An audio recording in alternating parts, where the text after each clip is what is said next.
Good morning no mga kabarangay, kabayan. Dito tayo sa ilalim ng LRT no. Clearing operation na naman.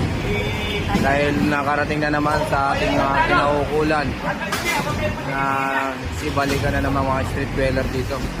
Atin po silang rescuein para maipadala natin sila sa MDSW.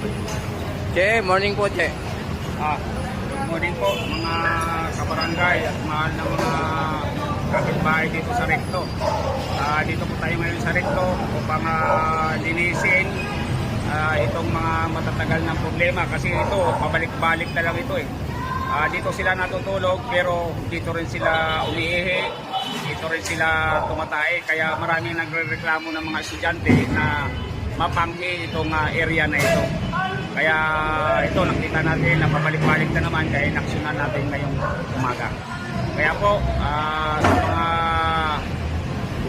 kapitbahay, sana wag nang ninyong ulitin ang ganitong mga pangyayari. Ang iba sa inyo may marunong mga pang